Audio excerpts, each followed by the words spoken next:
You guys ready? Well, welcome to the invited roundtable here. The lights are rather bright, but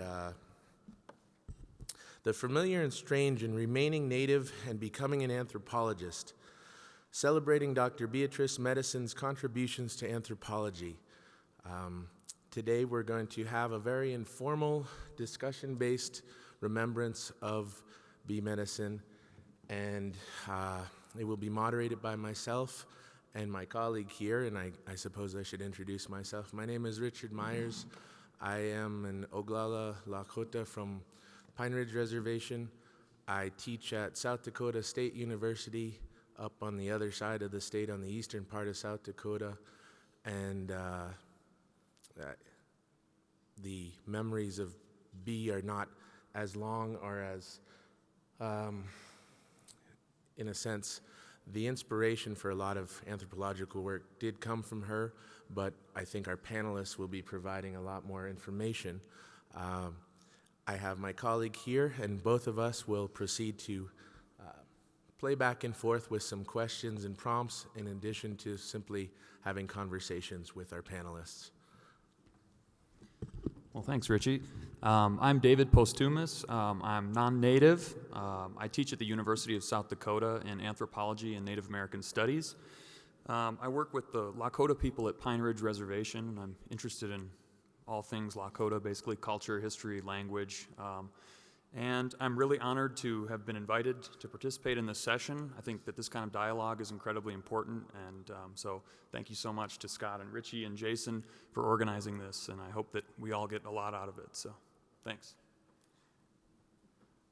Now that you know who the two of us are, we figured we would begin things off with some words from Dr. Joellen Archambault, who in Lakota culture, as opposed to just simply the broad blanket notion of being an American Indian, there are still tribally specific, identities, and that is one of the characteristics of what B brought to the table as a language speaker and as a woman from Standing Rock Reservation. Dr. Archambault had a tremendous impact upon my life as a mentor in many ways when I was finishing my research, but in addition to that, she was B's Hunka daughter, and that is a ceremony that still exists and is very strong and still persists today. It is one where you adopt a relative, the making of a relative, and in that way, B had made Dr. Archambault her daughter. It's a thing that isn't just the Kevin Costner Dances with Wolves, you're now a member of our tribe, or Barack Obama's now Crow, we need your money. In a traditional way, there are protocols and ceremonial things that have to happen to be done in the right way. Those things are still in place, and they consist for Lakota people of doing that at Sundance, as well as furthering an obligation to your relative. And that being said, I guess we're going to kick things off with some words from Joellen, and we'll begin everything from there.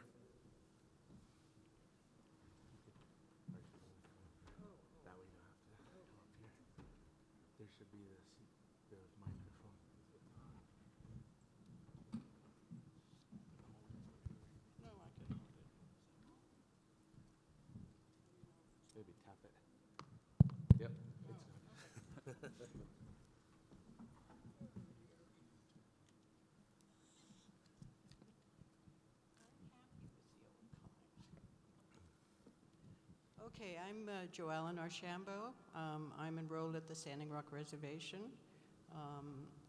Standing Rock has a number of different bands of Lakota people, and I am a member of the Huntawana Band, which most people in English refer to as Yankton or Yanktoni. My mother is Creek, but I'm not enrolled there, and I was raised to be a Lakota, so I always forget that I'm part Creek. I've known Bee for 50 years.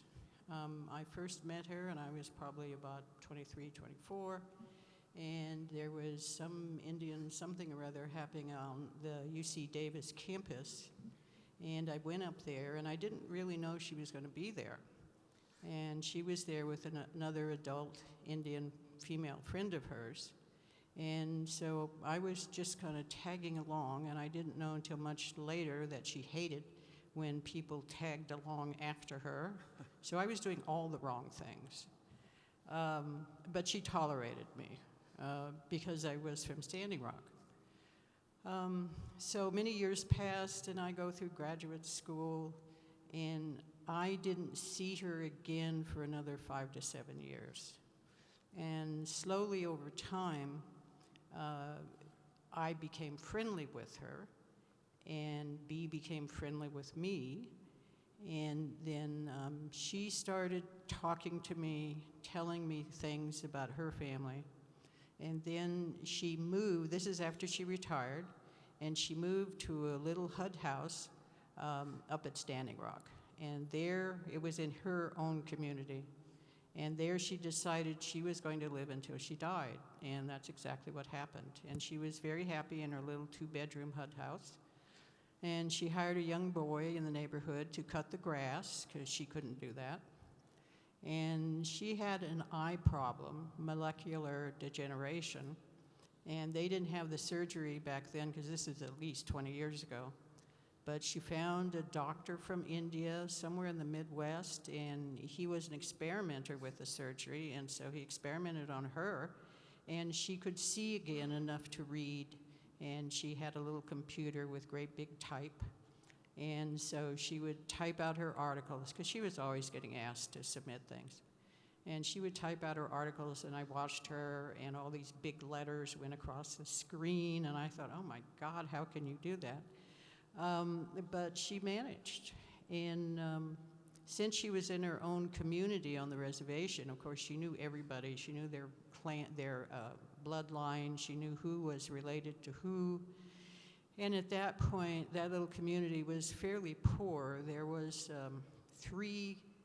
4 rows of HUD houses, and then other people lived in ramshackle housing, which is pretty poor, as most of you know.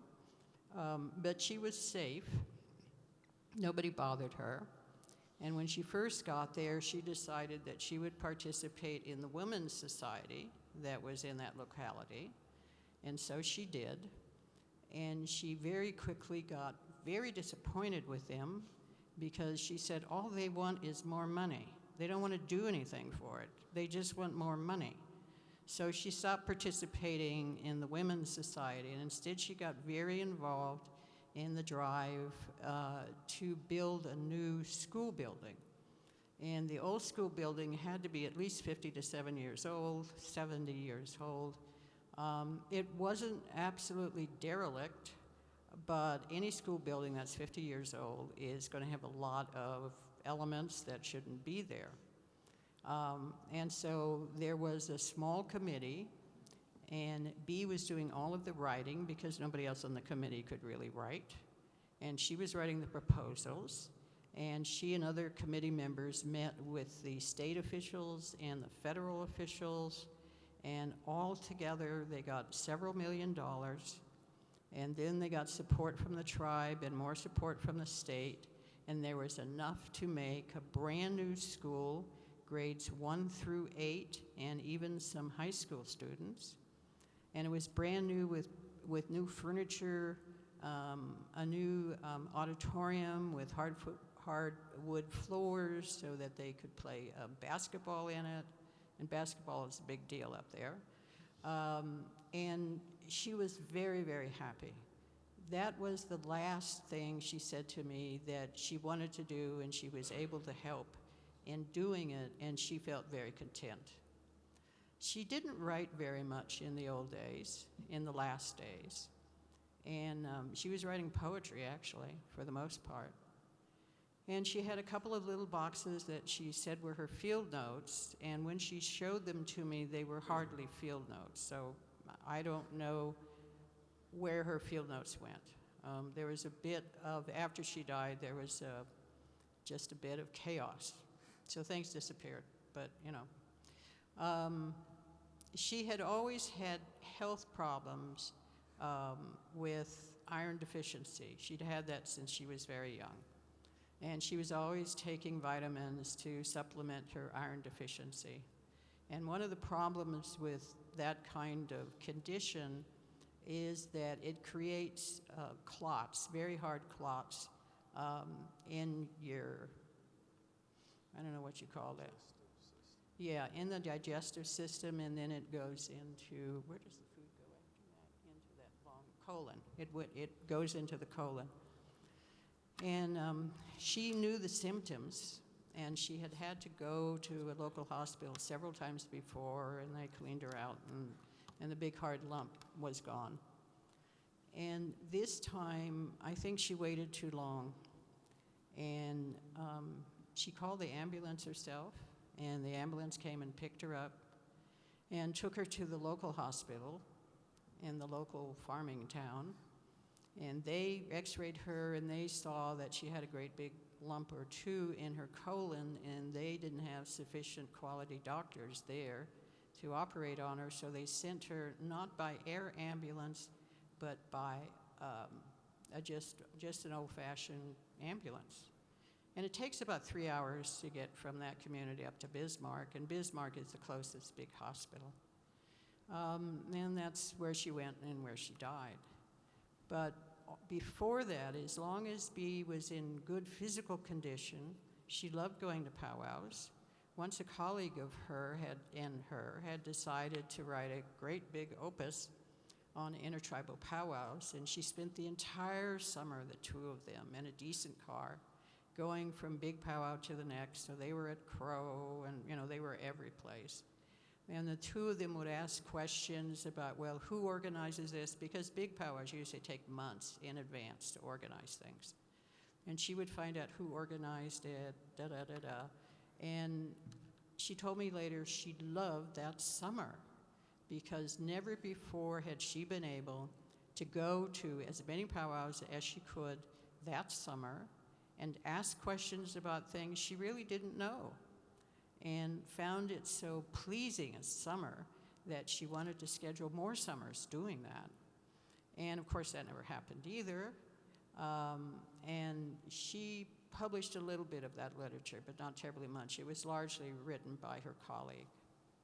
And Bea lived the true Lakota old-fashioned lifestyle, as much as is practiced nowadays. And one time she had a little giveaway and a little feast at the local powwow grounds. And I went up to help, and I brought things for the little giveaway. And she was doing the breakfast meal. And I didn't ask, well, why are you doing the breakfast meal? I didn't dare ask. But later on, I figured out that at breakfast time, there really aren't that many people in the stands, and you have to feed everybody who's there. And the local people, basically, they feed themselves breakfast in their own houses. So there weren't many people to feed, and on her limited income, that was important. So we made breakfast in her house, and then we carried it over as fast as we could so it stayed warm. And then we passed it out to everybody who was in the stands for the first event of the annual powwow. And then she had some stuff that she had gathered, blankets, pots, things that Indian people were like, and she had them spread out on the ground. And then we carried them around, and we just passed them out to anybody. And there were some local white people. There was a white couple there. They looked to me to be a farming couple. And they appreciated, I think I gave them a big coffee pot. And they loved the coffee pot because it was one of those old-fashioned coffee pots. And, rural people like those kinds of things. And then she was very happy. She had done her thing that summer, and she was getting on in years. And so she knew that she really couldn't do a lot for herself.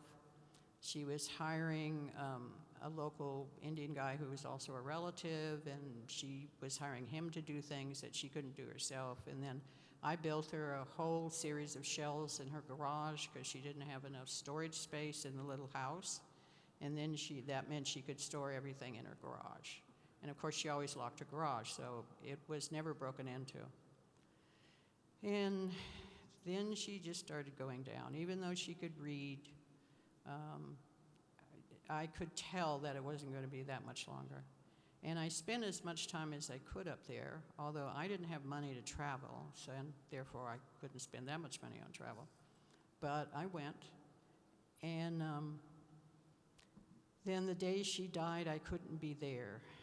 She knew something was wrong with her colon, and it was the same old thing, the clot that was brought on by the medicine she was taking. And she ended up in the big hospital in Mobridge, and then that was that. So her son was given custody of her body. He took the lock of hair from the top of her head so that he could do the spirit release ceremony, which is when, in the old tradition, this is one of the major ceremonies, hardly anybody does it anymore. But in the old tradition, you cut a lock of hair from the swirl at the top of your head, you know, when your hair grows around like that. And you cut a lock of that hair and you put it in a nice little bundle and you keep it in the house. And you feed it, you talk to it, it's just like a real person. And so I did that for 6 months. And when I went to Chicago, I always took her with me. She loved to travel. And sometimes I thought, God, if a car drove slowly by her house, she would jump in and go wherever they wanted to go. I mean, she really loved to travel. And so I kept her in the rental house that I was living in, and I fed her 3 times a day, and I talked to her all the time. And when I had errands in Milwaukee, I took her with me because she just loved driving around. And I talked to her, and I know she had a good time. And then at the very end, at 6 months, it was early summer by that time, and Arthur Amiot was having a Sundance camp. And Arthur has learned how to do a whole bunch of ceremonies. So I went to his camp, and they had set up a little teepee for me. And her bundle was put on a tripod. You know how in the old days, a warrior's shield and his medicine bundle, if he had a medicine bundle, would be put on the tripod, which would be put outside. And then the wife had the responsibility of shifting the bundle so it was always in the sunshine. And so Arthur had made a little bundle, a tripod for her little bundle, and a whole bunch of sage. And so I was burning sage all night long and talking to her.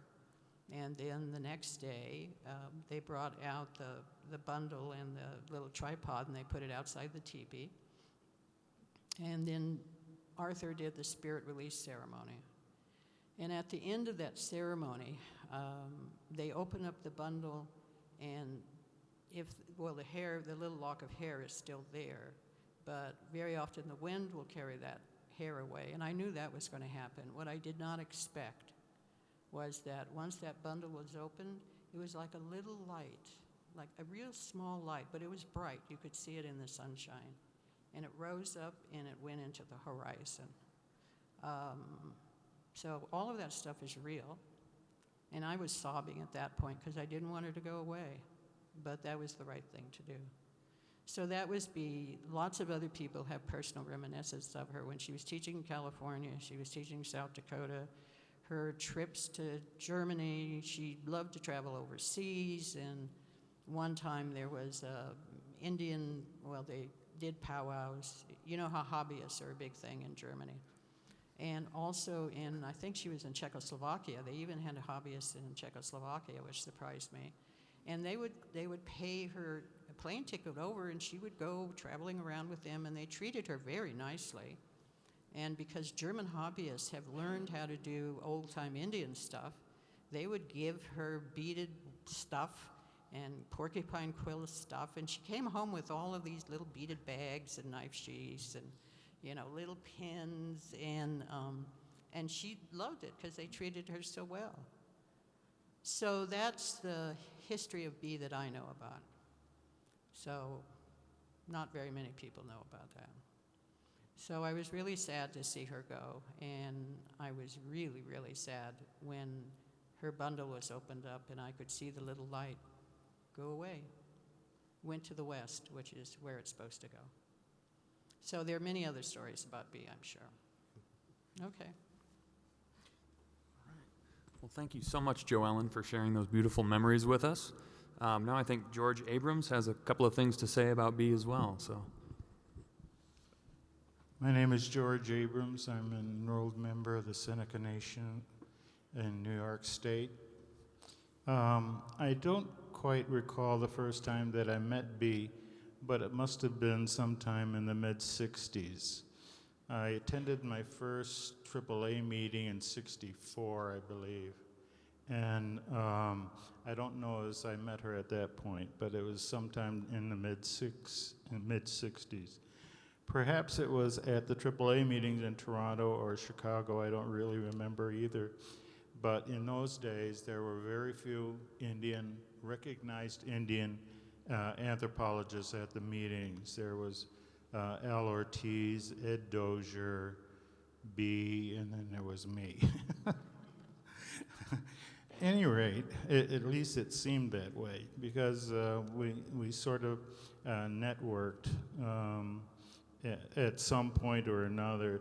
It seems as though I have known Bee forever. Certainly I had heard of her before actually meeting her. Back in those days, there were only these few identifiable Indians at the meetings in the first place. And that was unusual in the fact that I was going into anthropology during that period. Later, we began to hang out together at the annual meetings. And back in those days, when the AAA sponsored a Saturday night dance, she was my dancing partner, even after her arthritis in her knee became a problem. And our dinners also together were with Joellen Archambault, as a matter of fact, and others were always occasions to look forward to. Joellen and I, incidentally, as an aside, have known each other literally since we were children.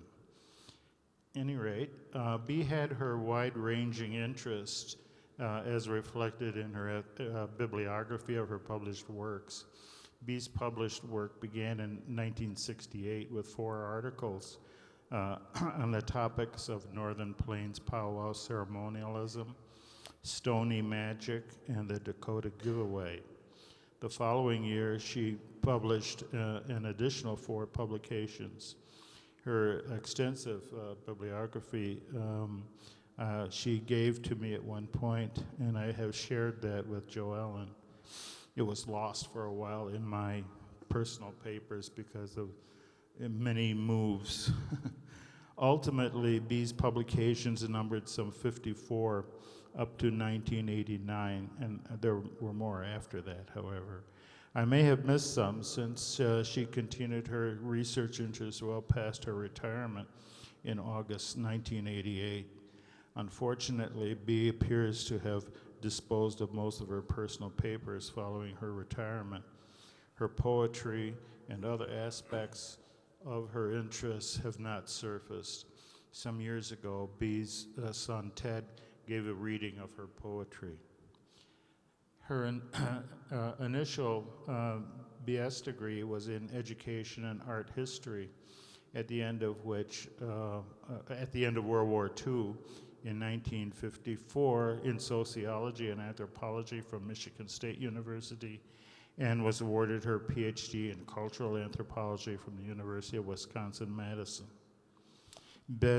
Bee's intellectual curiosity was evident from her early childhood, since her family home on the Standing Rock Reservation did not have electricity. Bee, a constant reader, read by moonlight, sitting on the stoop in front of her home. Certainly, her quest for a formal education is evidenced in her tenacity, intellectual curiosity, and perseverance in the face of many obstacles. Her family was always supportive of her educational goals and stressed that she always remained Lakota. She became a true, warrior woman. Her brother Earl also graduated from Harvard. Bee was always interested in students and provided her time and assistance in advancing their careers.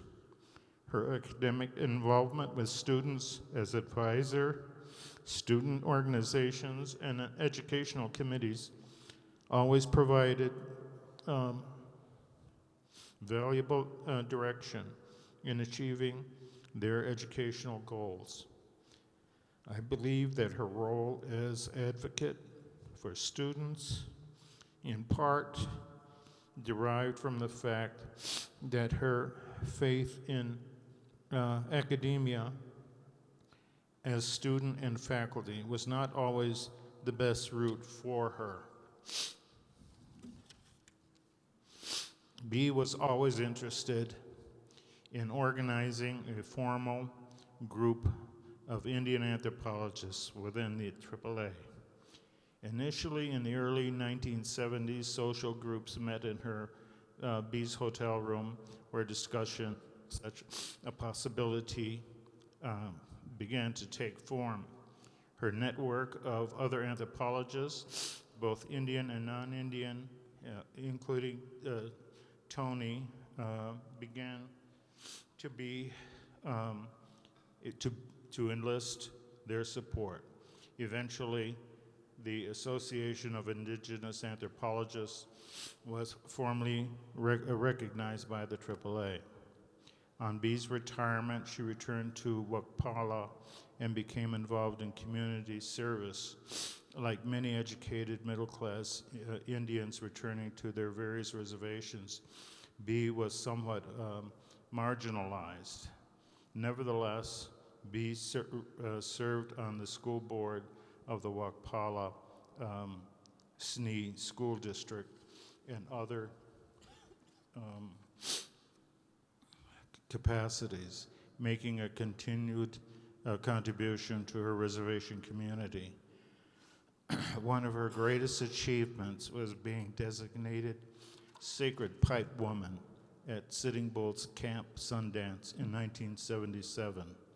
Bee died during emergency surgery in Bismarck, North Dakota, at the age of 82 on September 19, 2006.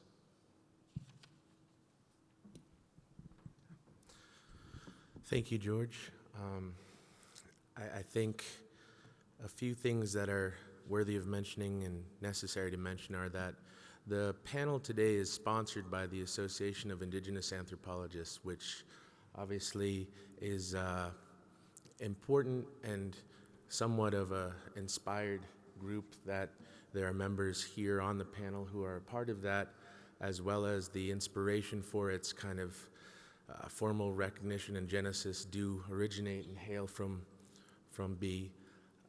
There is an interesting aspect to the title of probably her most well-known book, so to speak, that was a compilation of her writings, which is similar to the title of the panel, but it was Learning to Be an Anthropologist and Remain Native. And that idea of being an anthropologist and being at a huge anthropology conference, it's a strange predicament to find yourself in if you come from a different language background and a different tribal sense, where writing papers, analyzing people's words, and formally being somewhat academically oriented has nothing to do with who you are as a Native person and what community you live in and what Tioshpae you're from and all of your cousins and uncles and aunties. Those are what define you at a certain level. As that erodes to nuclear family models, that's a interesting process to witness that I would say is somewhat sad, but nonetheless, it happens in many cases. But today's panel is somewhat of a remembrance to acknowledge the idea of the continuity that still exists, and the persistence of Native identity has many different guises. That idea of the impact of someone as profound as Bee to the discipline of anthropology, which in American society was obviously built off of the backs of Native people and Native tribal cultures. So the notion of being an Indian and then somewhat stepping out of that to analyze it, that's an interesting predicament. And from the times of when she was going through school and her experience and that textual example to now and today and the impact, that is the panel in essence. With that said, I guess we're gonna go down the line, and it's just easiest to go, we'll start from left and go to right, and the panelists can give a word or two about themselves, who they are, and kind of just introduce yourselves. Thank you, Richie. Hello, my name is Jessica Blanchard. I am faculty at the University of Oklahoma in the Department of Anthropology. I am a non-native anthropologist, and as such, I'm honored to be here on this panel with these people and hearing these great stories. And because of that position and being invited to sit on this panel, I started thinking and rereading Bee Medicine's work in sort of a different way. And one of the things that happened when I did that, and I'll just say a few words and then pass it on, was that she wrote something that was pretty profound in my rereading, and that was that being an anthropologist has been my undoing and my rebirth in a very personal way. And I think all of us can probably relate to that in one way or another. And this statement encouraged me to think about anthropology as both a personal and a professional endeavor, which it is, I'm sure, for all of us at some level, and how this process of doing anthropology can at once undo and regenerate us over and over again over time. We hope that the process of doing anthropology becomes better over time as we live and reflect on some of the same complicated dualities that shape so much of medicine's work, whether it is woman and anthropologist or native and anthropologist, insider and outsider, and so many other dualities that she wrote and spoke about. The most basic duality that perhaps we can all relate to here is the tendency, as medicine herself said, for anthropology, as I said, to undo and to redo us over time. The things that medicine wrote and spoke about during her career that speak most to me now are the dynamics of native and non-native collaborations, native perspectives of and particularly about anthropology, challenging the position and ease with which non-natives, such as myself, have written and spoken authoritatively about Native peoples and their quote-unquote issues and problems over time. That was something that medicine that troubled her, was this idea of Native people always having, quote, issues. And the potential to ask more meaningful questions through the lens of anthropology. And those areas of reflection that she urged the discipline to think about for 30, 40 years have become as much personal endeavors for me as much as they are professional, particularly as my own positionality in relation to the Native communities with whom I've worked over the years continues to change.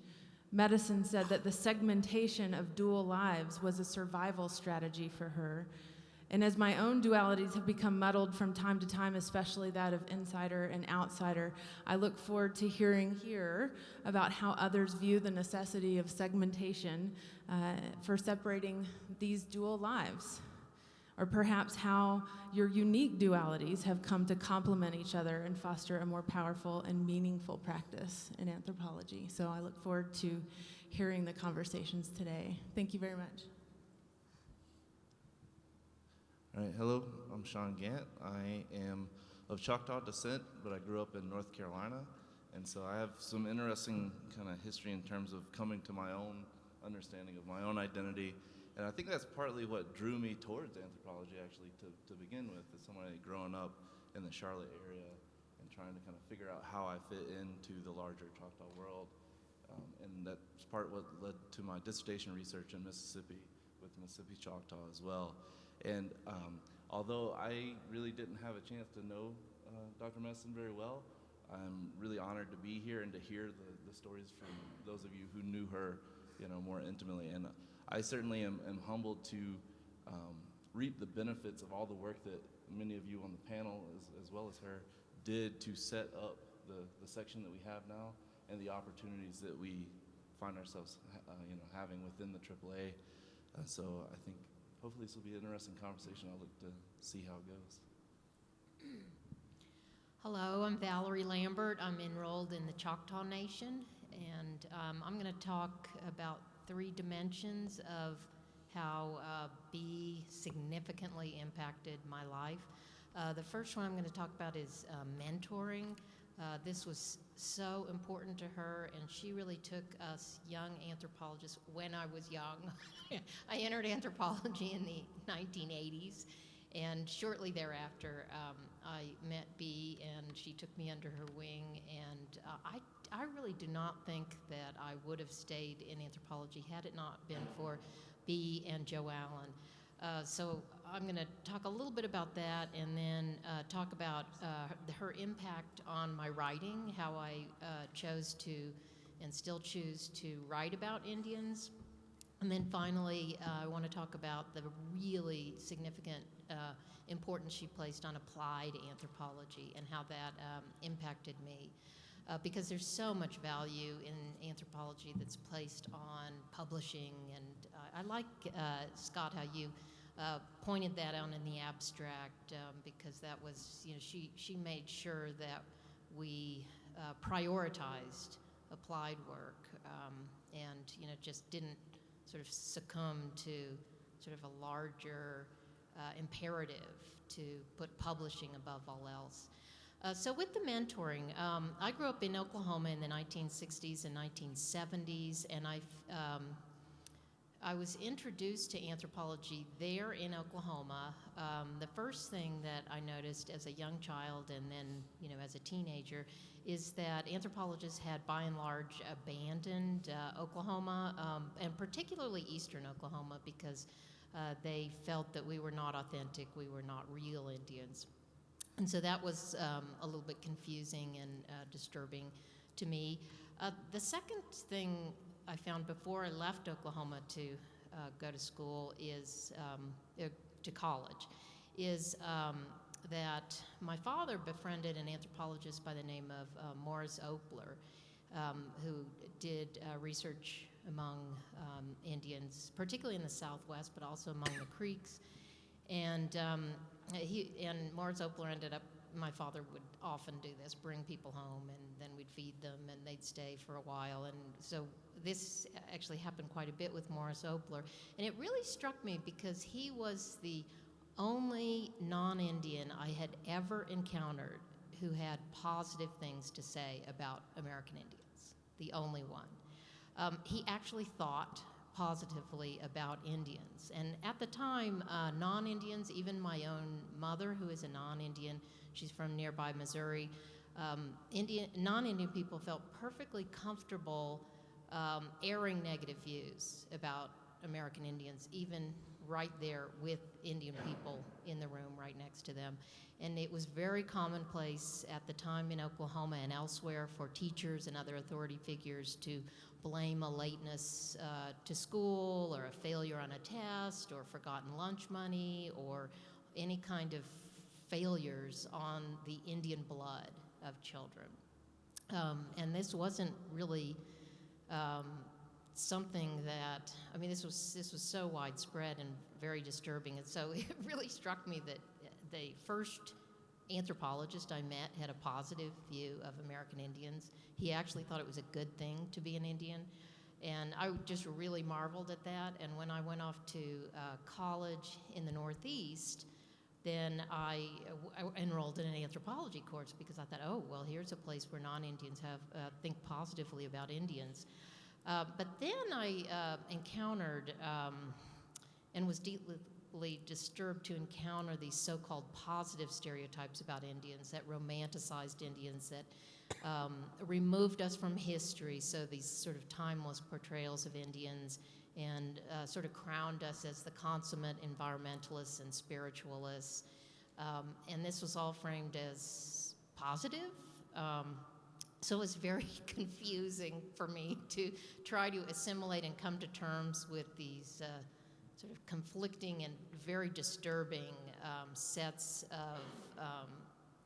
of understandings of Indians, and certainly be called anthropologists Indians image makers.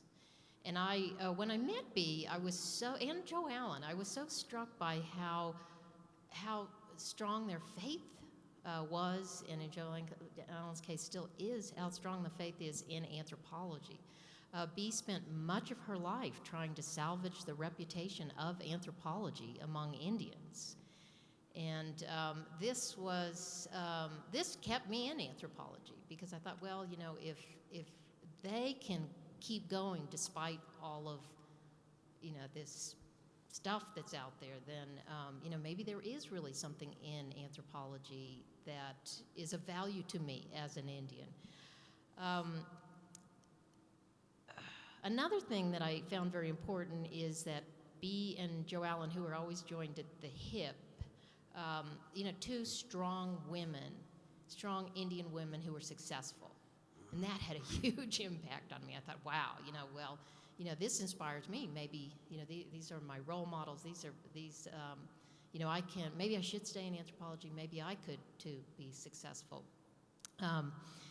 And the mentoring that she did, you know, going out of her way to try to encourage young Indians and to encourage young Indians in anthropology and in every endeavor was so important to her, I know, and it was certainly the inspiration for me setting up with others a mentoring program that the Association of Indigenous Anthropologists has, and it's been really important for us to continue that legacy of Bea's, of mentoring young Indian people into anthropology, focusing on those who are in sort of doctoral programs particularly, and then in the assistant professor phase. And I just have a few other things. I want to talk about how the model she provided for representing Indians. She was not afraid to be critical of non-Indian representations of Indians. She talked about how anthropological accounts lacked sufficient fullness, subtlety, and complexity. She talked about how there existed too many oversimplified depictions, which indicated a lack of respect for Indians and the dignity and lack of respect for the dignity and humanity of Indians. So Bea was not someone who, you know, she spoke out against this, and that was very helpful for me in affirming my understanding of these anthropological representations. She described much research about Indians as research that, quote, caricatures Indians and does so in a very unflattering way. That's also a quote from her. And then I appreciated that she pointed out that one thing that compounds the problem is the fact that non-Indian anthropologists, quote, are sometimes inclined to think that they know more about Indians than the Indians themselves know, end quote. She described the many different rules, conventions, conditions, and innovations that helped construct contemporary Lakota social roles, particularly gender roles, while attending to, as she put it, the critical, quote, interplay of images, perceptions, beliefs, and resultant actions, end quote, that also informed Lakota choices. And at every pass, she resisted the flattening and distortion of Indian realities, and pointed out that there was an important Sioux value of integrity that informed and focused her convictions. And this was the imperative to tell the truth about our lives, even when what others, and particularly non-Indian anthropologists, often want us to do is to exoticize Indians. So this was very incredibly formative to me to have that role model on, you know, how to negotiate non-Indian images of Indians and writings about Indians, and then the way forward, the solution. And then the last thing, I've spoken for too long, but just her focus on applied anthropology, how she would go out of her way to take on things that would not advance her career in anthropology. So she made sure that helping Indian people, responding to the numerous requests that she received, testifying in court on cases, including the big court cases, how that, the countless hours she put into that kind of work has had a huge impact on me when I decide where to put my time in anthropology. I often think about where she chose to put her attention and time and effort, and how that shouldn't be entirely about publishing, which is just such an important message for me. And I guess I'll end there, but it's, really sad, but very gratifying to be here, and I really appreciate Scott and Richie and you also, the organizers of this panel, because it is such, and AAA too, for recording this, so that this legacy can be documented and can continue, because who knows how many young Indian anthropologists there will be 100 years from now who can go back and gain inspiration from Bee.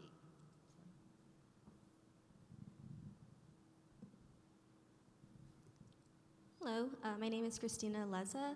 I am a Yoame, more popularly known as the Yaqui, and also Chicana.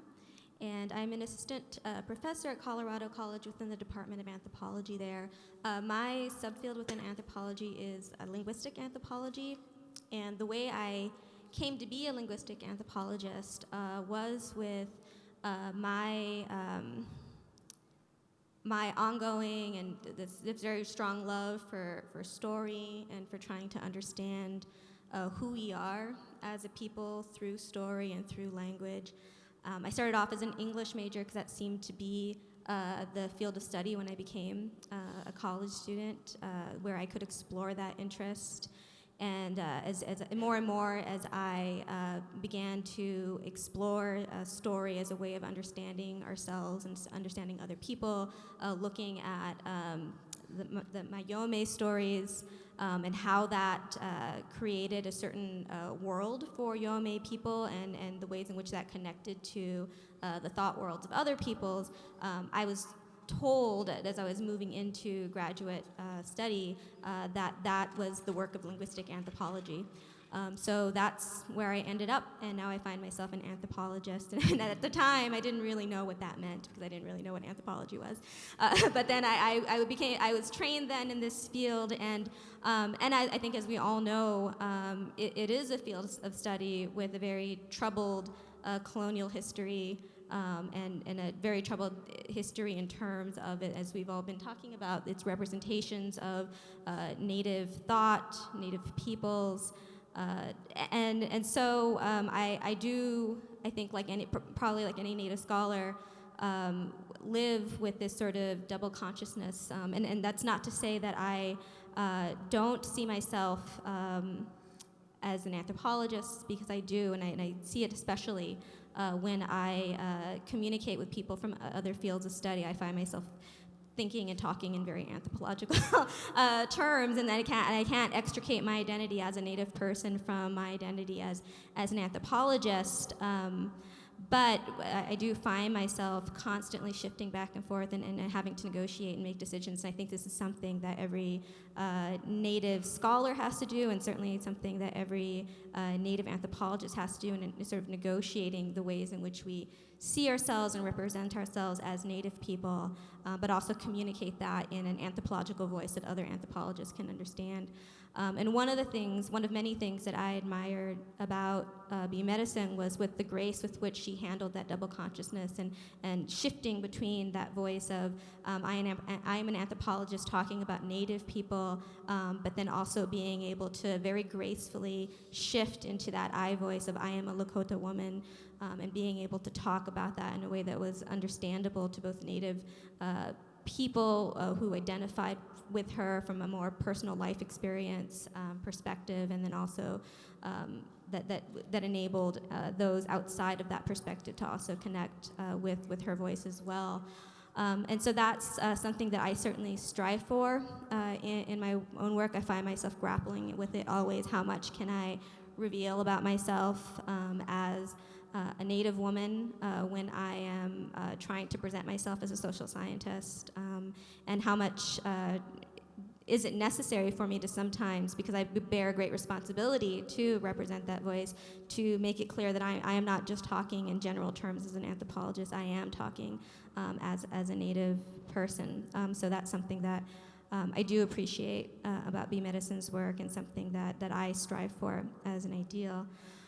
Also, something that I very much appreciated about Medicine's work is her thoughtfulness with which she thought about the way that we make change. I think she put a lot of faith. It wasn't blind faith. It was a very calculated faith. But she put a lot of faith in anthropology as a field of study that not only had a great responsibility to decolonize itself, but also had the potential for that. That because of our strongest features in terms of our desire to really understand other cultures, that we did have the ability to look beyond our own worldviews in order to really change our discipline and better represent Native peoples, and also to undo the damage that we've done as a discipline.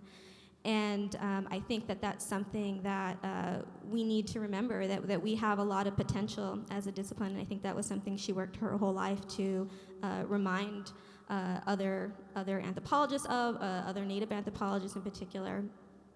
And also in terms of making change, something that I appreciated in talking about the history of Native rights movement, of the position that we now find ourselves in as being able to actively participate in the ivory tower culture and be able to potentially make change within that culture, is that social movement and change needs to happen in its own time and in certain circumstances, but that it's an ongoing process, that we need to be deliberate and careful.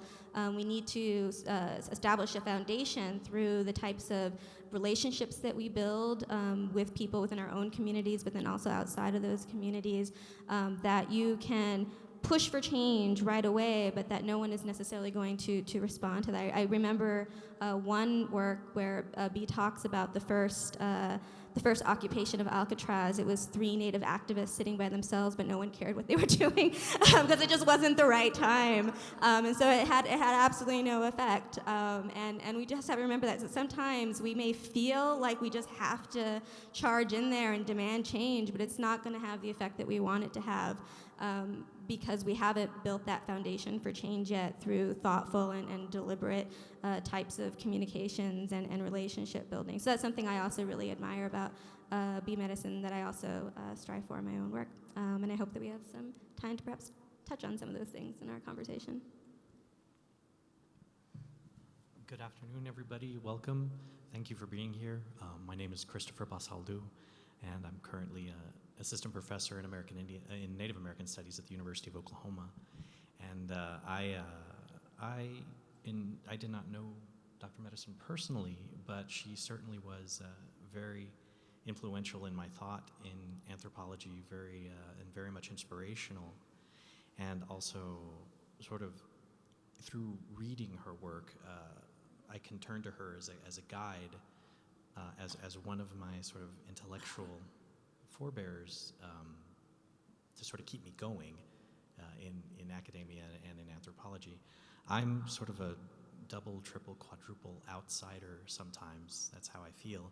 I'm Chicano, Mexican American, came from the border of Texas and Mexico, lower economic class, working class. So the whole world of higher education, my parents always said, well, you're going to go to college, but it's they had gone to community college and local college. So that was always a part of what to do. As for why, who can tell you why? It's just what you're supposed to do to fit into American society. I'm also gay, I'm queer, and that made my life at some points hell, and thinking that college might have been a refuge from that pain was wrong. That was something that I learned very quickly, that being poor, going to college, doesn't help. Being queer doesn't help. Being some color other than the dominant color doesn't help. And so that leaves multiple levels of feeling like an outsider that I needed to overcome. And when I got to college, I thought, well, what is it that I really like and enjoy? And so I studied religion. You can study religion here. I don't have to become a physician or a lawyer. Okay, this will be fun. And went to an elite institution on the East Coast, and there was nothing for studying Native American anything. But we did have a guest lecturer once. Her name was Inez Talamantes from the University of California, Santa Barbara, who was inspirational and offered introduction to Native American religious traditions. And it's like, this is wonderful. And she was my first mentor in this direction because she was the first person that ever told me or believed that I could possibly go on to be a professor. At that time in college, I couldn't even dream about that. It's like, no, you have to be a physician, doctor, or lawyer, that sort of thing. And so with that, a fire was lit inside me that had not been lit before. Long story short, go on to get a master's in American Indian Studies at the University of Arizona, and that was first when I came in contact with Dr. Beatrice Medicine's work. And it was how inspirational. This is wonderful work that she can navigate between all of the different communities that she's committed to, that she's built relationships with, that she maintains relationships with her people. And I thought, this is wonderful. But other than that, I really don't like anthropology. And then I tried to go on to get higher degrees in religion, because that's where I wanted to go. And I was told, well, you weren't accepted to the program because, if you're going to study Native religion, that's anthropology. That's not religion or religious studies. Sure enough, I applied to anthropology and I got in. And I thought, how? How did I get in? So I've had this tension with anthropology the whole time because it was never where I thought I wanted to be in the first place, but it was the only place that would take me in. So again, the theme of outsider just kept going on. So continuing to read Dr. Medicine's work and incorporate it into my own thinking and research kept me more sane than anthropology would have wanted me to be as a graduate student or working on a PhD in anthropology.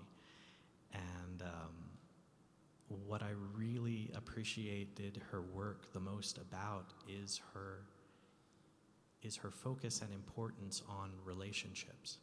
I was sick and tired of looking at identity from a notion, even through social theory, that identity had anything to do with categories and labels, and that who we are fundamentally is exactly who we are related to. And that's part of Dr. Medicine's work about identity as well. It's not just your label. It's not who you think you are. It is who are you related to? Who are your people? And that allowed me to think about social theory, think about anthropology from this perspective that what if we can radically transform the social theory that we're trying to use in anthropology away from categories, away from binaries, and actually focus on that identity is that relationship which is shared in between us. And that brings me to the second thing about Dr. Medicine's work and how important it was to me is all of those relationships will live through respect and live through reciprocity. And it was that, coupled with other thinkers in anthropology, that I contacted in anthropology to use in my own thinking and in my own work, Robert K. Thomas, Vine Delory Jr., Tom Holm, working with Emery Sikiakwapdewa at the University of Arizona as well, that putting all of that together, it's like I could continue. I could actually make myself finish a dissertation because I was going to take all of those elders and look at, okay, let's transform social theory to look even more indigenous by focusing on relationships and locate our questions there and not try to fight over categories or fight over who gets to define them. And so I am extraordinarily grateful that I can attend. I'm extraordinarily grateful that I can be included on this stage, and I'm very honored and grateful that I was invited to at least say a few words. Thank you. All right. Well, thank you, everyone. What a great group we have up here. So the organizers have prepared a few questions, and so I'm going to start with one, and hopefully we'll just get some organic conversation going. But I wanted to preface that by talking a little bit about Dr. Medicine and her special relationship with Ella Deloria, the Yankton ethnographer and linguist They had a very special relationship. Both lived in Vermilion, South Dakota in the late 1960s and early 1970s before Ella DeLoria's death in 1971. And they were related. It was Aunt Ella, that's how Bee would refer to Ella. And I think in many ways that Ella was a model for Bee in terms of being a native female anthropologist. And so at some point I think it's in Bee's article on Ella DeLoria and the Emic and the Etic voice, Dr. Medicine says, you know, a lot of scholars have made a career basically off of Ella DeLoria's manuscripts and field notes and her incredible linguistic data. She was a very prolific scholar in her own right. But anyways, so this brings up kind of a broader question, and all these questions are related to Bee's work and Bee's writing. So the question is, has there been a problem in anthropology with the acknowledgement of co-authors in the production of ethnography? So if anyone would like to try that one out.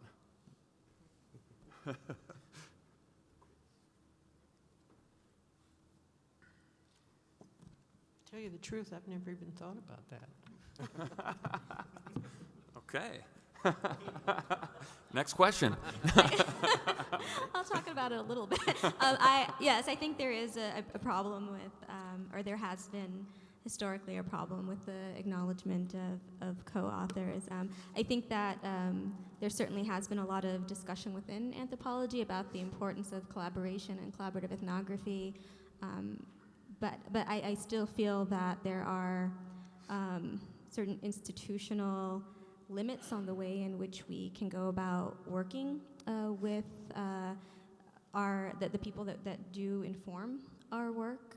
I don't think that recognition always has to come in the form of co-publication, but if that's something that we strive for, being away from our home communities or being away from whatever native community we're working with makes it very difficult to maintain working communication. I think it's very difficult there are all sorts of technologies now that enable us certainly to communicate better, but there's something about face-to-face interaction that is really significant and important for true collaboration. And I think for a lot of us, when we can be in the field and we do our work, but then when we go back to our institutions and sort of get wrapped up in that world again, it becomes very, very difficult for us to, even with the best efforts, to really work on the continued collaborations that are necessary in order to produce co-authored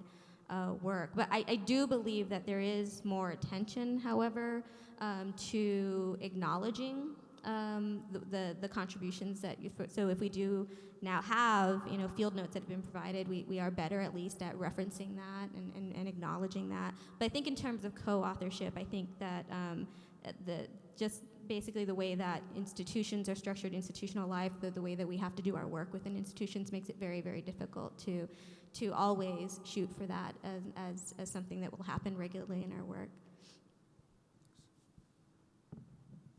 I would agree absolutely that there are institutional barriers to this, and yes, there has been a problem with this historically, and some of it does go back to these institutional barriers. And one of the things that Dr. Medicine said about working with Native collaborators as anthropologists is that Native people really should have their voices present in the research design, not at the end product, just at the end product, but from the research design. That implies from the beginning that they should shape it, they should inform the methodology, they should be active in the data collection, every step, every process of the research process. And in my own experience in working with Native collaborators, especially in terms of research, and working with research agencies and funding institutions, is that there are very discernible institutional barriers. So for example, over the past few years, I've been working on a project funded by the National Institutes of Health, who are very keen to have the idea of a Native collaborator, and yet because of her, quote, lack of credentials, was not able to be listed as PI or co-PI or whatever status sort of allows you to have that sort of authority of authorship. And so from the very beginning, it really sort of hampered our ability to have a truly collaborative research process simply because the institutional agency that was sort of overseeing and dictating how we spent our money and how we utilized our time didn't allow for that. And so there's been challenges in that particular project all the way through the research process to ensure that our Native collaborators have the kind of voice and the kind of impact on the research design itself that leads to productive and useful and meaningful written products to which they want to lay their claim to. So, yes.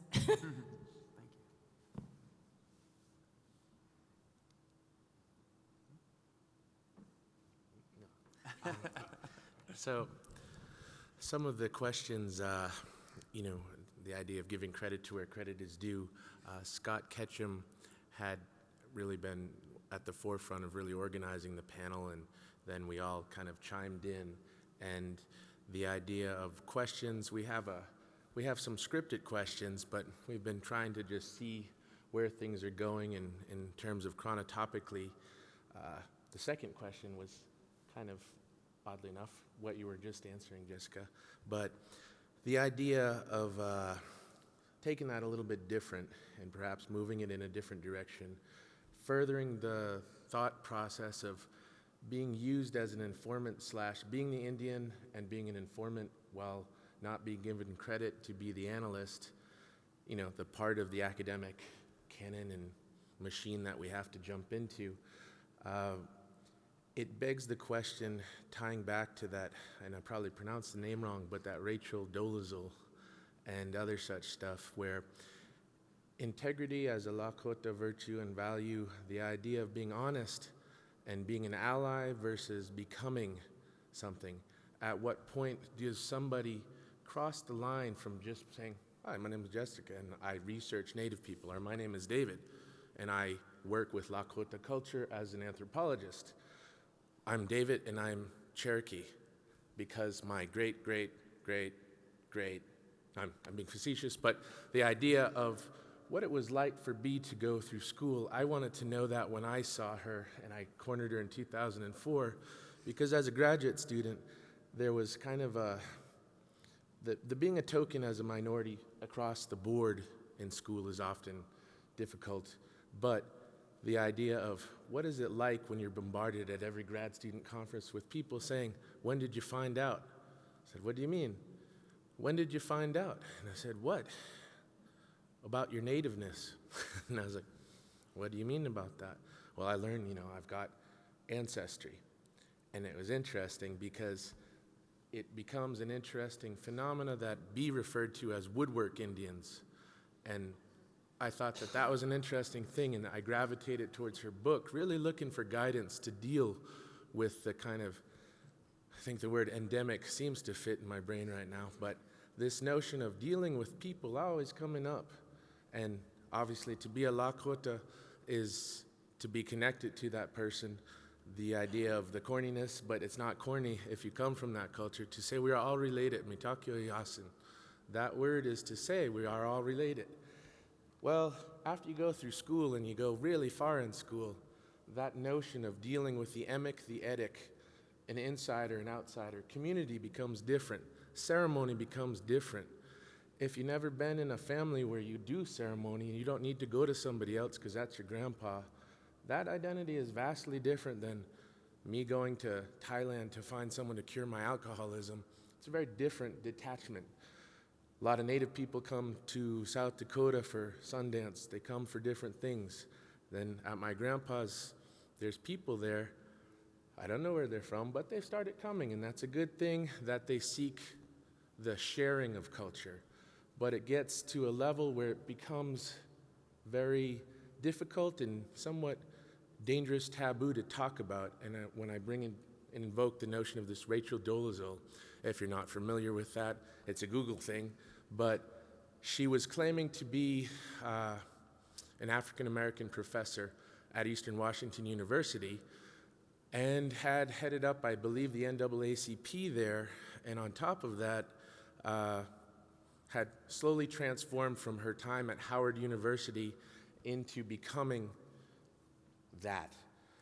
what was awkward about the way that America dealt with it is no one called out the fact that she said she was born in a teepee in Montana, which, oddly, you always get the Indian stuff, and it's strange. And again, that idea of how do you understand when Bea was talking about woodwork Indians and your guys' experiences, does anybody have something that touches upon that phenomena? And does that exist now? Or is it something that we don't want to talk about because it risks the idea of hurting people's feelings? So that's my question. I just love woodwork Indians. I've had to deal with them all my life. To me, woodwork Indians are by and large fantasy people. They want to be Indian. They have no connection to Indian culture, Indian people, or almost certainly Indian biological ancestry. But they like to pretend they're Indian. And when I was young, I didn't know any difference. And then my mother said, well, you know, those people, they're not really Indian. They're not from Oklahoma, I know that much.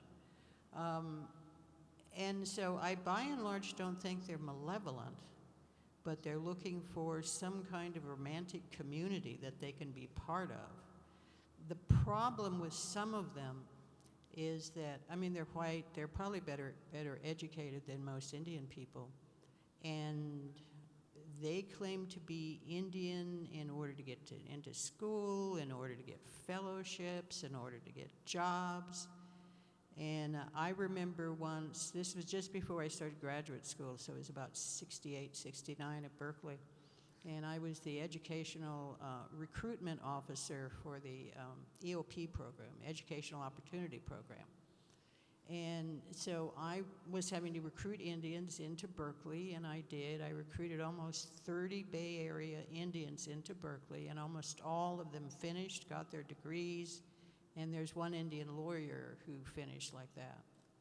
And so, you know, and I knew enough even then how to figure out who's Indian, who's not Indian.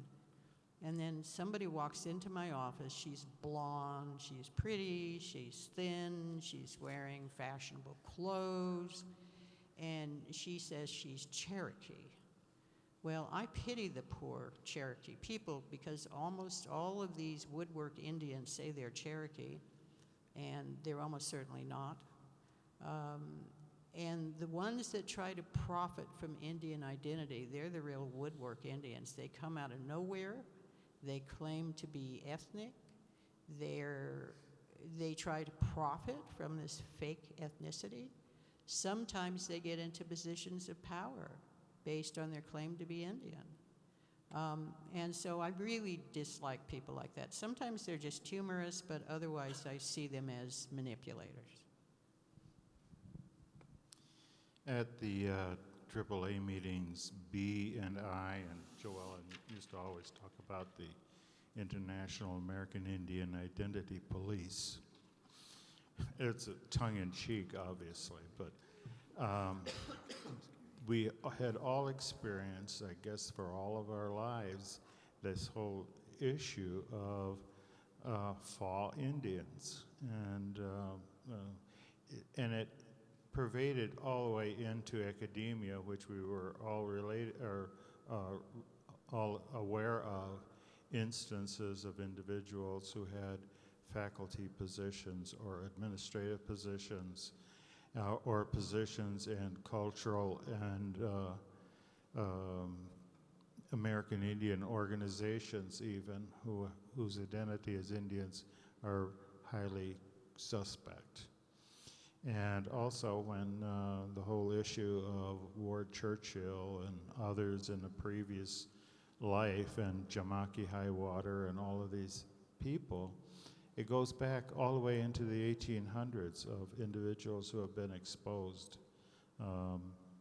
because of one factor or another. But most Indian people do not want to challenge individuals like this. There's only a few who really take the bit in their mouth, as it were, and really pursue uncovering these individuals. Yeah, I really got involved in that. And one of the things back in those days that I could do was I called up the tribal enrollment officer of whatever tribe this person was claiming to be. And this is before the Privacy Act. So the enrollment officer, and usually it was a middle-aged woman, she knew everything. She knew all the families, she knew all the kids, she knew, several generations back. And at that time, it was not illegal to pass on that information. So we'd chat, and she'd say, "Who is this? Oh, no, he's not Indian." And I just loved doing that. It was a lot of fun. Now you can't do it.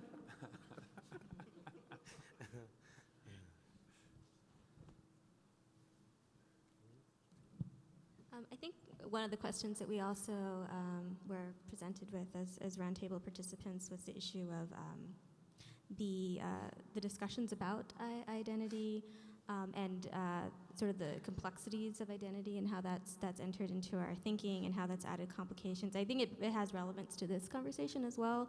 I think we do need to think in more complex ways about how we identify as Indigenous people. I think sometimes we have a tendency to fall back on very easy categories like, do you have a tribal enrollment card, which of course it has a sort of colonial mentality attached to it, that we need to have a documentation that's been certified by the U.S. government to prove that we are Indigenous.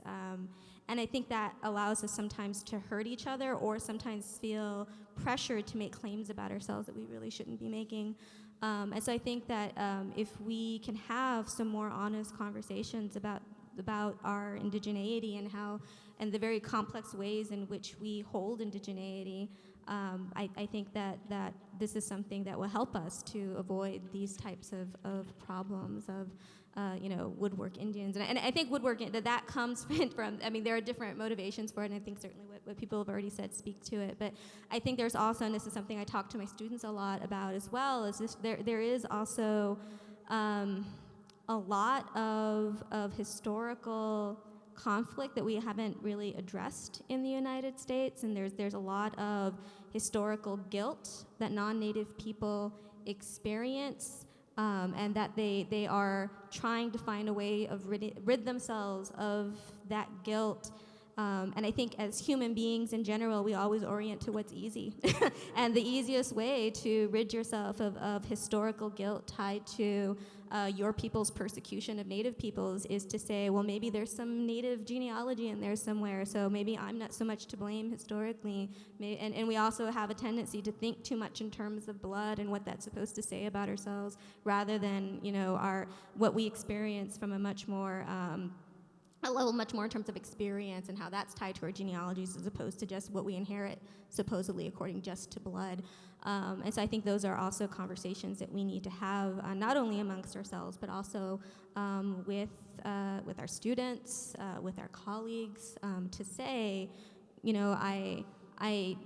not, because you are making this claim, I'm not going to instantly say that you are, you're the bad guy. I'm not going to paint you as the bad guy, but clearly you are working under some assumptions that you need to rid yourself of, and you need to think through more carefully. I want to talk is this on? I want to talk a little bit about the tribal enrollment cards that you started off saying. Those are not issued by the federal government. Those are issued by our tribes. Oh, I understand And that. No, but I'm trying to talk, okay? Oh, I'm sorry. Oh. And the tribal enrollment cards are very important tools for our tribes to try to affirm our sovereign right to determine who is a member of our tribe. We have exclusive jurisdiction by tribal law and federal law to determine who is, for example, a Choctaw. And when someone comes forward and says they are a Choctaw and they are not enrolled in one of the Choctaw federally recognized tribes, then that's an assault on sovereignty. That person is disrespecting tribal sovereignty.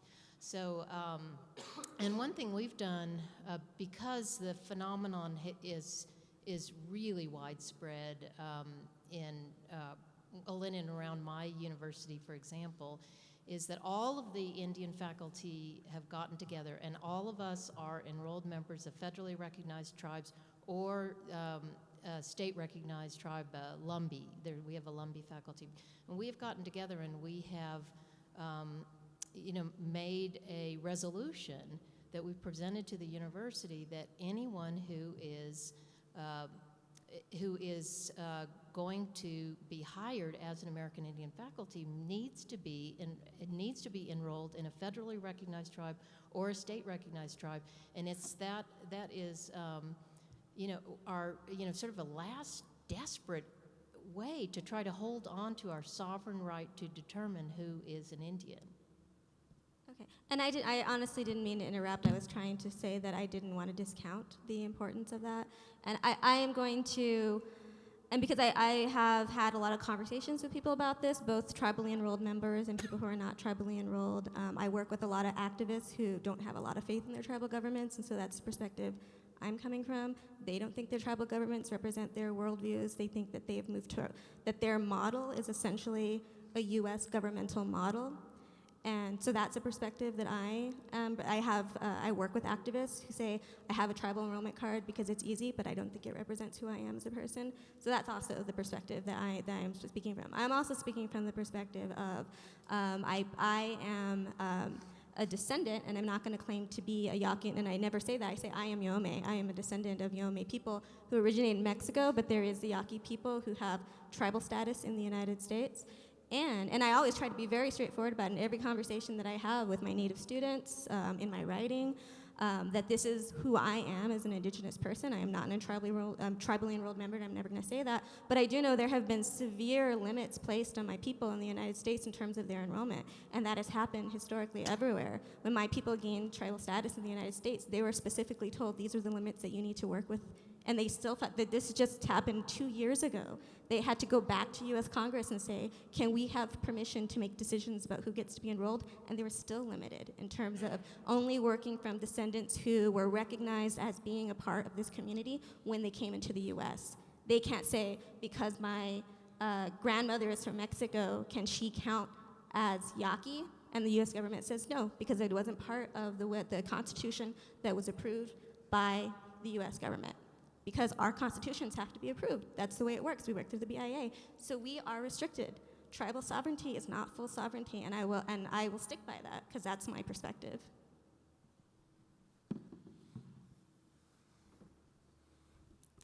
Well, we're all done. No, just kidding. We have about 15 minutes, 16 minutes, but not to truncate the very intense and necessary discussion, but I want to open things up to the audience. I think those microphones should work, but I also just want to insert a few comments, which are, there are very distinctive differences between tribal people.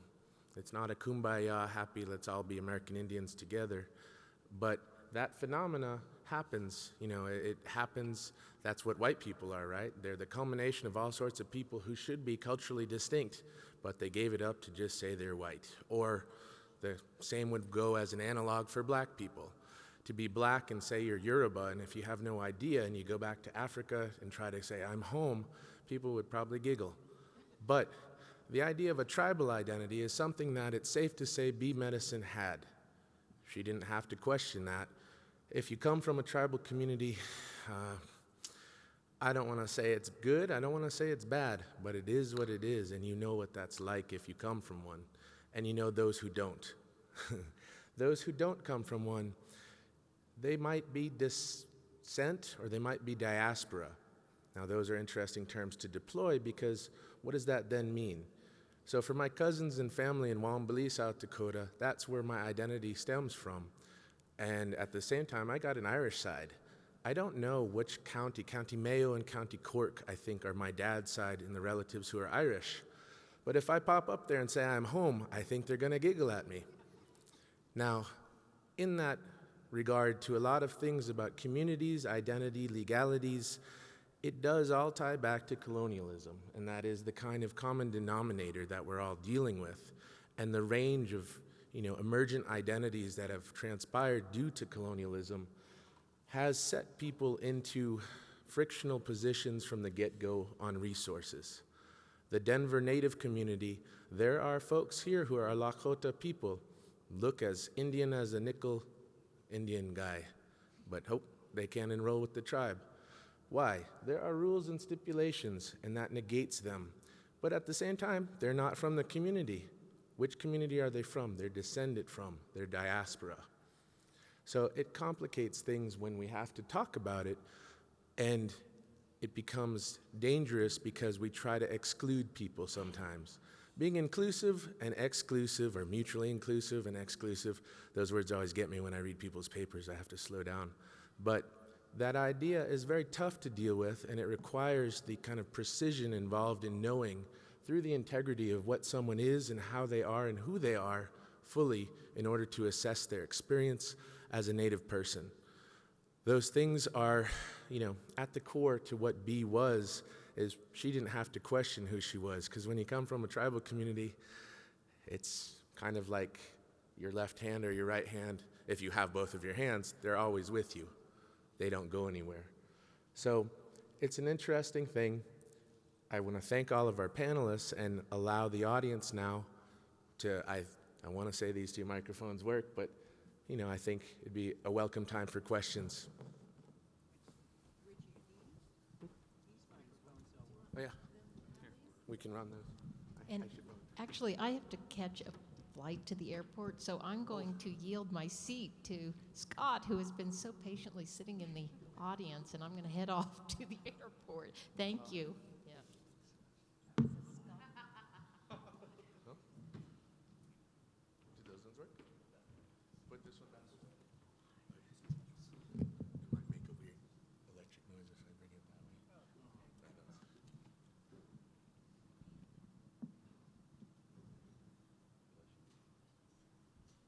If you have a question and you don't want to walk, I can bring it to you. Does me good to walk.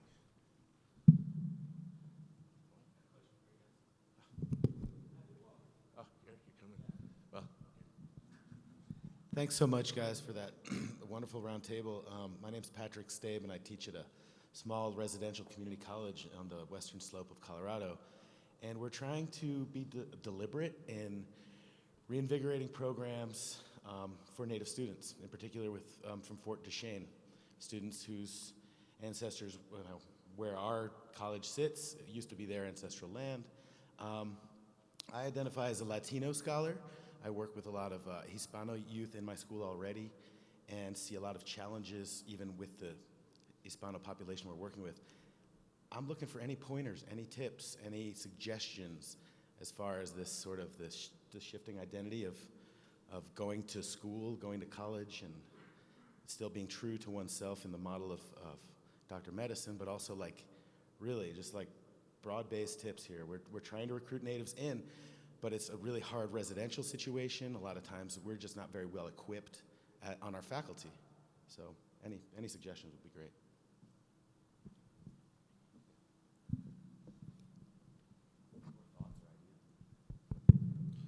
I'll speak to that a little bit. My name's Scott Ketchum. I was also the organizer of this panel, so I guess I should throw that in there for a little bit. So I know probably all the scholars up here are really staring at me with beady eyes, hoping this ends quickly. I work at the University of Oklahoma State, and right now I'm working with EPSCoR, and one of the things that we're doing is a tribal college initiative to really look at the STEM and some of the issues that some of the tribal colleges have. And I think what we're really trying to do and what universities can try to do, first off, is to understand the circumstances are going to be different. I think one of the things that all the universities, and I think a conversation that anthropology needs to have, is that if we're going to do something about working with our co-producers, I don't really know if that's the right word to use. I don't know what we're going to call them producers, but our co-collaborators, I don't know what the right word is. But these individuals that are also part of this process, we need to find a way to talk about how can the university system, and it's something that I think that Jessica spoke to, is how can we change the system? How can we change what we're looking at in the accreditation? In the university, we have the peer review, but outside of the university, the community has their own ways of validating, cultural genealogies, cultural knowledges. Those things are out there, and what we need to do is really look at how can the AAA pressure universities across the United States to start putting in sovereignty officers to protect the tribal communities when creating research. I mean, tribes are doing that themselves right now, and we need to have people that can work at the university structure to negotiate and navigate those relationships. And that's the first step, is having someone there who understands the complexity that we have a tri-parent federal system, federal, state, and tribal, that they're equal partners in this relationship. So we have to recognize both their sovereignty, and I don't really like the word cultural sovereignty, but we have to recognize their cultural patrimony, or we have to recognize these things, and that it changes the way students may come to school, and that there's high levels and the dropout rates for college native students, and a lot of those issues are tied to things that people don't really recognize. A lot of the tribal students are non-traditional, like myself, coming back to school after 10 years. So you've got a different type of person. A lot of us have children, and so one of the recent studies I saw it's not published yet, but that's been going on, shows that for native students, that most of them work 40 hours. The higher percentage of them work 40 hours than any other student on a lot of campuses. That right there is very problematic.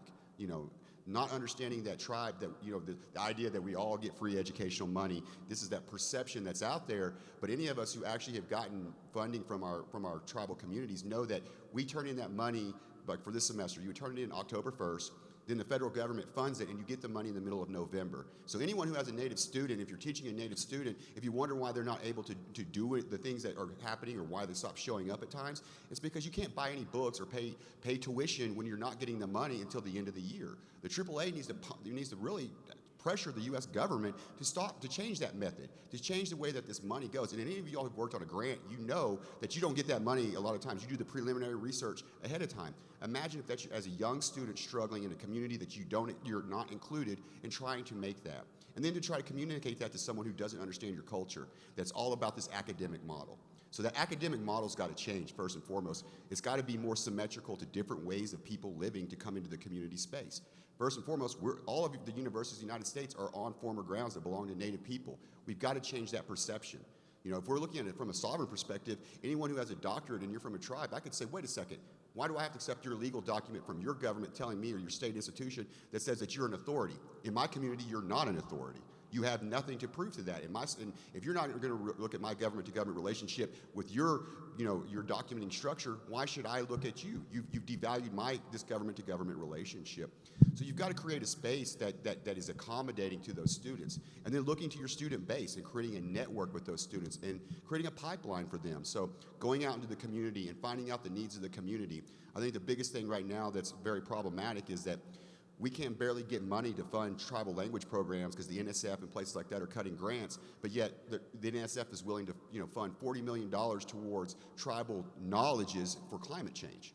So why are the sciences, once again, the sciences are leveraging native images for all this money, but not thinking about what these knowledge systems are and what create them and what cultural things that we need to do to preserve those things. So you've got to start looking at things in a different way and thinking about what do they need? What are their needs? Creating a structure, so having a very active community. That's where that networking. So when one reason why we're all here, and I think Valerie talked about it, is that finding someone like B that kept you here. And for me, it wasn't just Native people.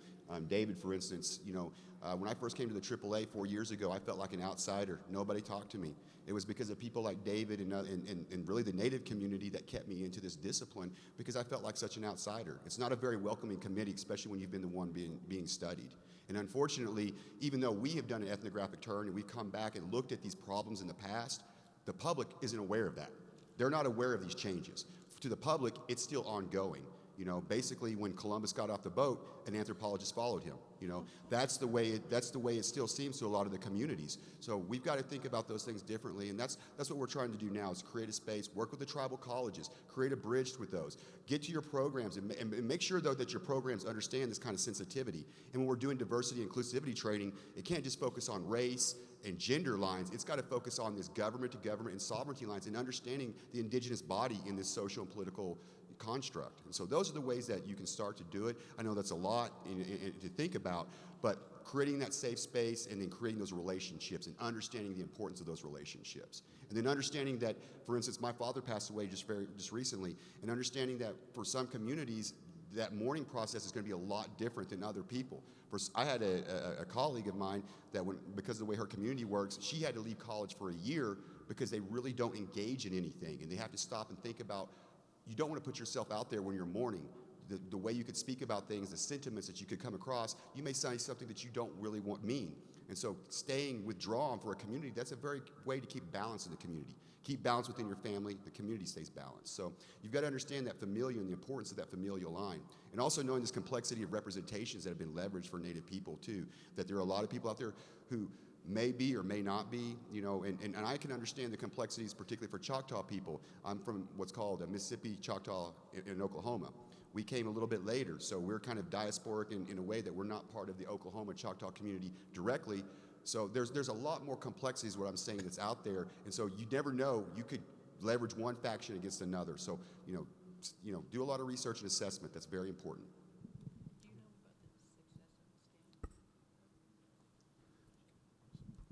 One very good example of a university that has created a very successful program for recruiting and keeping Indian students until graduation is Stanford University. Now, there's lots of differences between Stanford universities and most other colleges. They're extremely wealthy. And this was about 1960, and Indians began getting a lot of popular journalistic attention. And the Berkeley campus had already established, or maybe a few years later, they had established the ethnic studies program, which also then had departments for Hispanics, Oriental, and Native American. And the black community had their totally different department.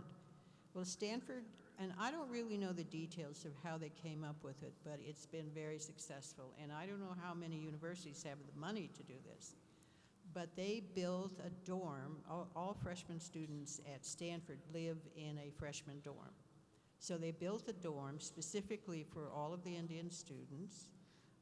They started organizing Native American Studies classes. They had Native counselors who were specifically attached and responsible for the Native American Studies students.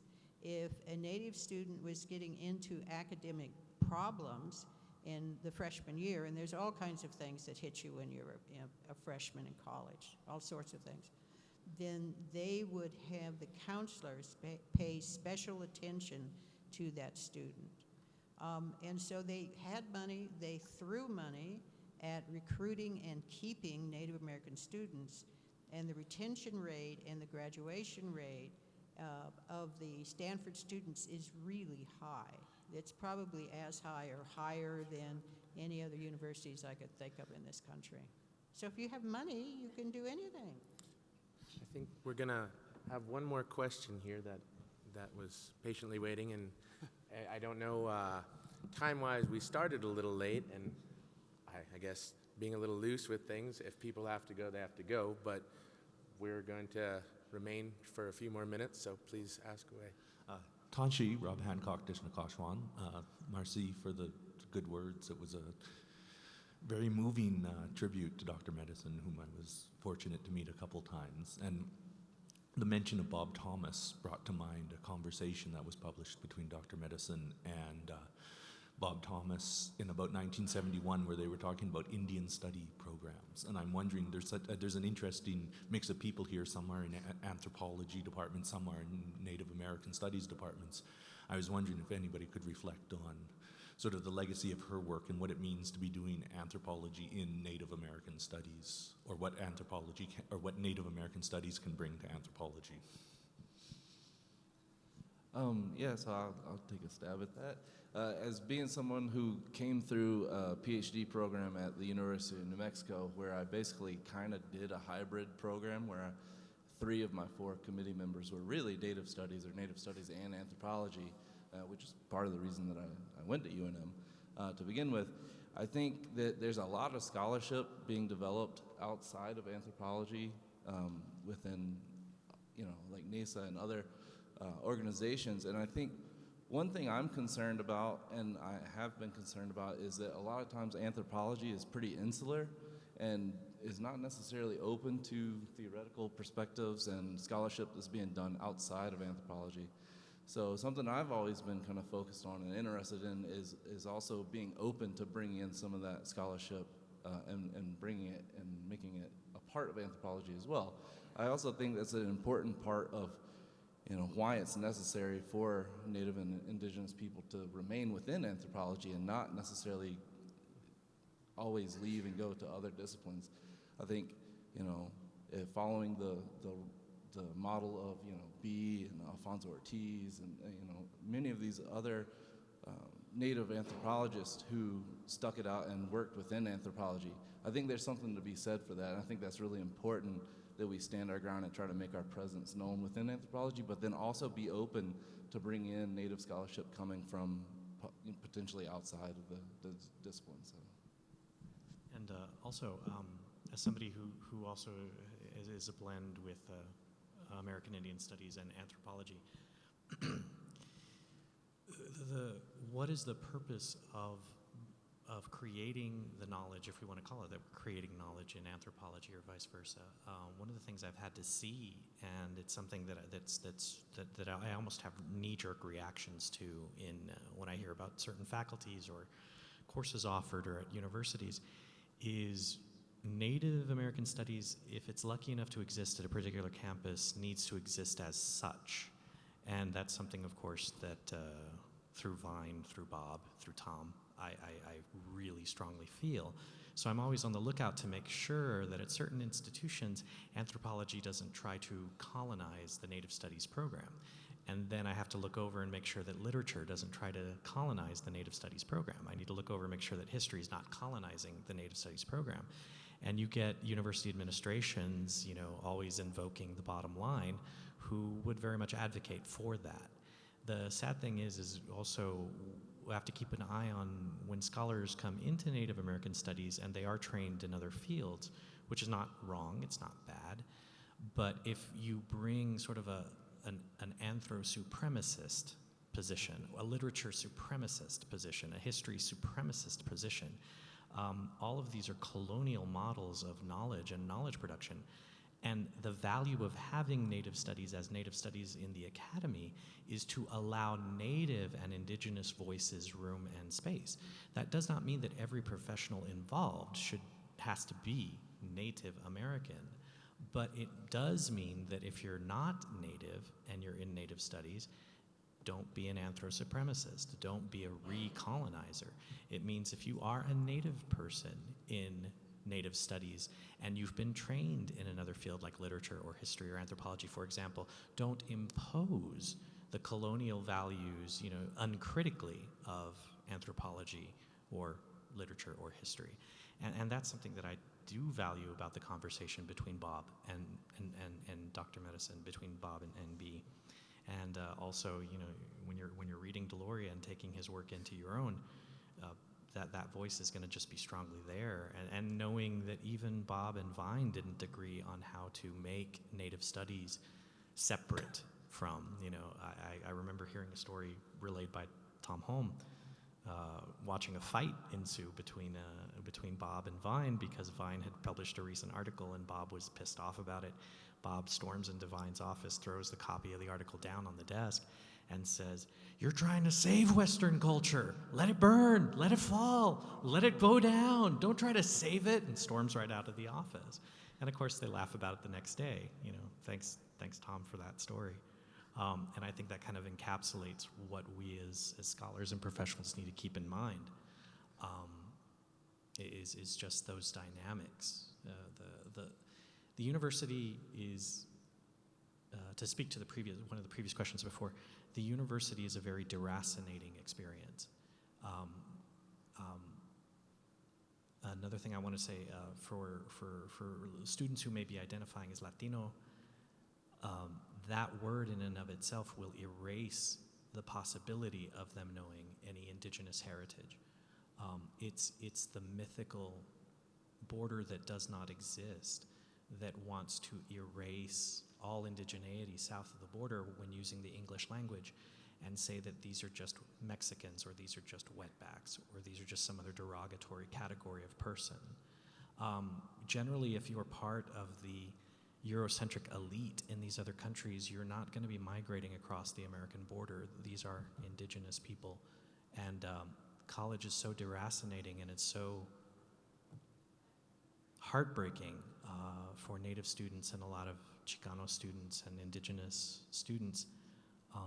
The stronger we can build those communities to really, you're not just paying attention to somebody's writing skills or research skills.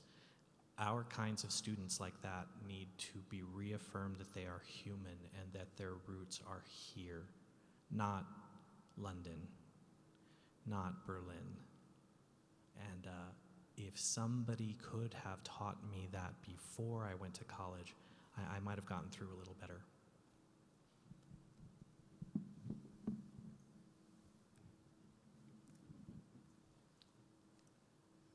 Okay, for another question? Yeah. So nice to be here.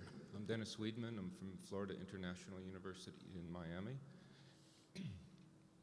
And often I'd meet with B. Madison at these meetings in the Society for Applied Anthropology. Had very kind words for the kinds of work that we were doing, anthropologists and myself. So following up on this issue of indigenous students, wanting to be here at the anthropology meetings. I was 2 days ago, we had the indigenous students in a forum discussing some of these issues. And also yesterday, right in the same room, we had indigenous faculty talking about this. And so, and NISA, the Native American Indigenous Studies Association, is growing in great numbers. And so when I attend those meetings and I hear the discourse for indigenous students, actually villainizing anthropology and almost the evil kind of tone about anthropology. That is happening, and so a lot of the discussion today is getting at that. And what B's work was trying to cross those boundaries. And yesterday the word was shape-shifting. How does that happen in a person's life? But the question I want to get to is that a lot of that discourse in the indigenous methodologies, decolonization, is that indigenous epistemologies, the theories of indigenous communities, worldviews, are just as valuable as any of the anthropology theories or the colonial theories. And so if the students in this next generation, if that's the dominant discourse, which it is at the moment, they want to revalue their community, go back to their community, and that inform their research going through this, being trained. And that's a lot of the discourse right here, was how to get students through the training to be PhDs in whichever field they want.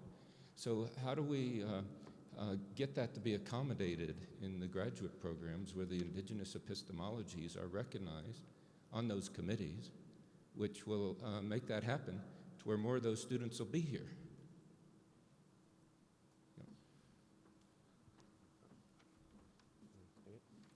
Well, I might hog this one and pretend I'm on the panel for a moment. So, operating in the English language, right? Whether you're dealing with the kind of polemicist notion of third world scholars need to operate in English because English is everything. That's a touchy situation, and apparently that Salman Rushdie guy ticked off a lot of people when he said English is the only language of a scholar. There's all sorts of directions. The word epistemology, I don't know it in Lakota. Hermeneutics, don't know it. Don't know paradigmatic shifts. Don't know a word for neologisms.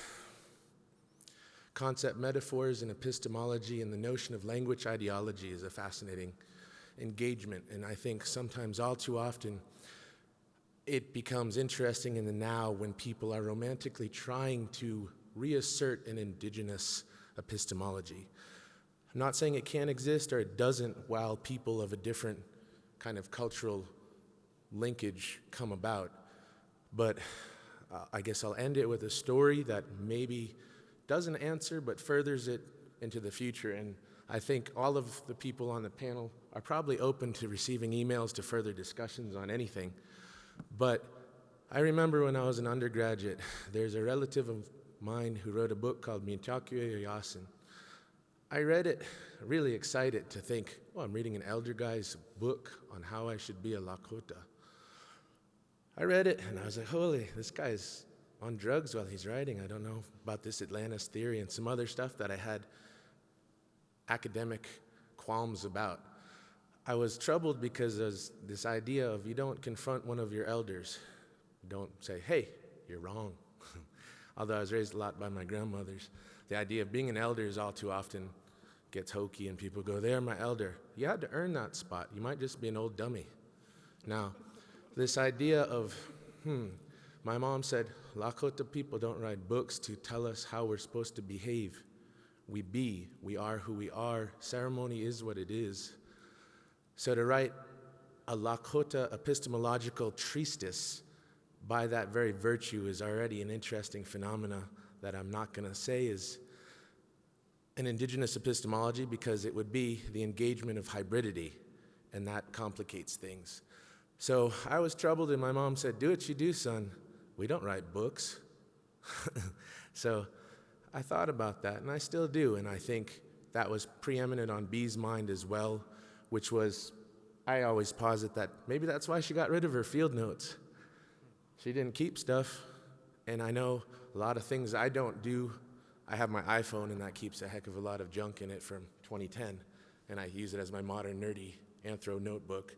But there are things to say about being, and to be somebody is oftentimes different than to objectify analytically and deconstruct. So I get troubled when people all too often throw around the word, I want an indigenous epistemological knowledge foundation. You just said a whole bunch of big words. Why don't you go live with your grandma?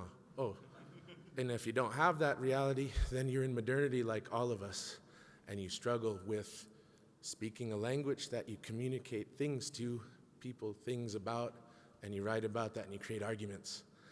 So being has to come from a community, and that word community is where, take that apart, and that's where a lot of the answers are. But I want to thank everybody, and I think they'll kick us out because we have other folks coming in probably now. But I appreciate everybody's questions. I appreciate everybody on the panel. The idea of Bee as a community person, she was honored through traditional ways. Joellen was involved in that. This is an academic way, which is somewhat hybrid, again, to this indigenous epistemological stuff. This is an interesting engagement. The AIA engages with the AAAs now, and we're moving forward. We'll see how things will continue to evolve for all of us, but thank you, and have a great rest of your meetings for the day.